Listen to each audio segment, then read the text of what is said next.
say those quick prayers as you're reading and watch what happens as you do this. 25 now, as you go to 25. But before we do this, let's just go back to 24, right? I want to show you this quickly. This last word here, right? It says, Elizabeth did all these things, right? And it says that it ends by saying. Now, what I want to highlight here is that verse 25, I'm not going to read any of the verse right now. All I'm going to do is just highlight that. This is obviously Elizabeth speaking, right? So we're going to give her speech marks. And the reason I'm highlighting that is because just like I did in the last session with Zacharias, we saw Zacharias' first words in the gospel last time. And it was words of doubt. It was words of disbelief, etc. Right? These are the first words.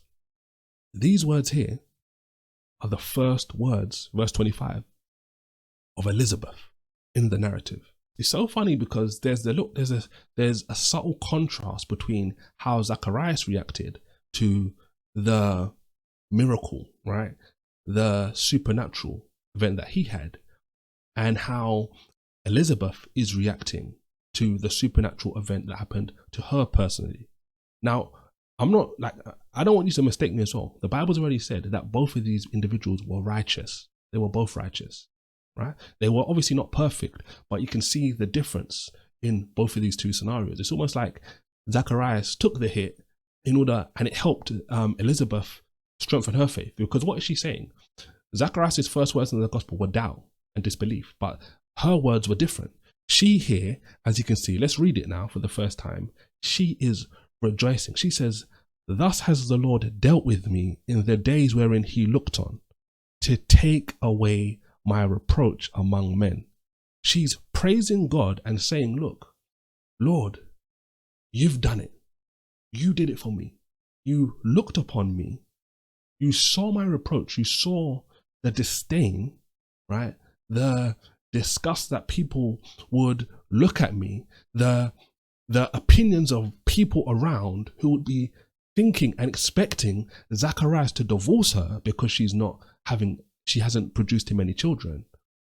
All of that shame and misery she was going through at that particular point in time for a long period in time because they were old.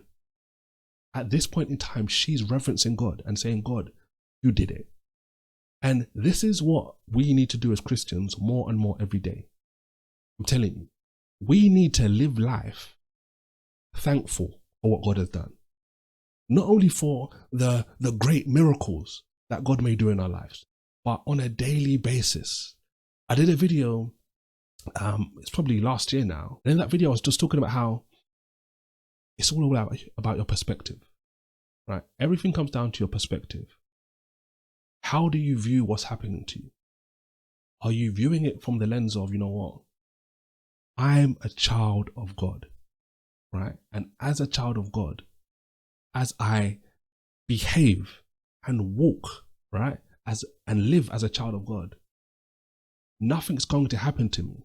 I've been quoting this verse so often recently, right? If God is for us, who can be against us? And this is the thing. We can say that, we can think about it, but what do you think is going to happen as you begin to meditate on a verse like that? And there's many verses like that in the Bible, and you're not just meditating on it, you're walking in it, you're living in it, you're going about life thinking to yourself, you know what? If God is for me, who can be against me? What does that mean?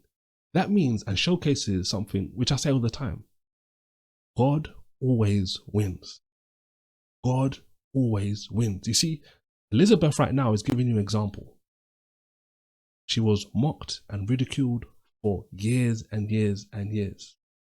But who won in the end, right? She won. Why? Not because she was special, but because she was attached. She was rolling with the one who was special. This in and of itself is the reason why you as a Christian should look at these examples and say, you know what? Things may look right now bad. Things may seem negative. It may seem like you're being reproached, you're being attacked, you're being insulted. But consistently think about who you roll with. That person is greater than anyone. This is why I always say God always wins. Because what does that mean for you and for me? That means as his children, when we're with him, we win because we're with him. When we're not with him, we're always going to lose one way, shape or form. So she is rejoicing. Her first words were, in contrast to Zacharias, words of rejoicing. And I mentioned previously, I gave you multiple different examples for you to track down at your own time, right?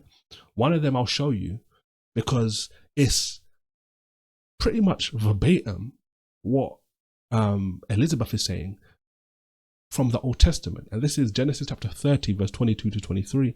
This is Jacob and his wife Rachel, the one he loved, but the Lord didn't allow her to conceive until this point in time. And notice what she says. After all this time of her being a reproach, Rachel that is, of her being, of her feeling dishonored and undervalued. Notice what she says. It says, and God remembered Rachel, and God listened to her, right?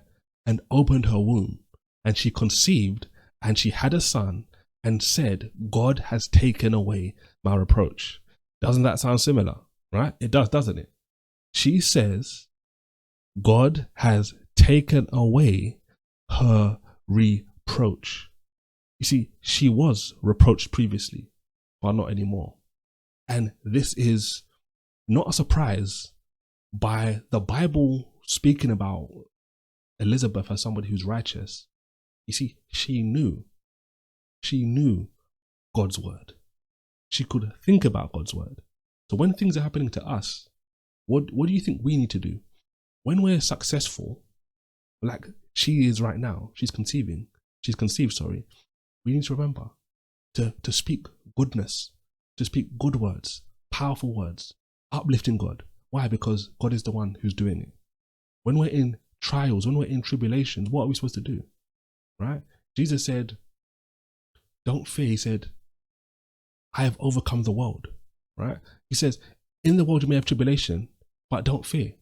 Right? I have overcome the world. Don't worry. I have overcome the world. You see, when you're going through things, what are you supposed to think about? You're supposed to think about the fact that the one that you roll with has overcome the world.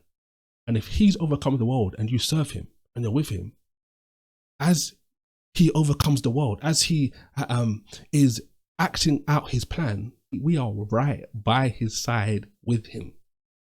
And this is what we need to think about, right? This is what we need to think about. She acknowledged God.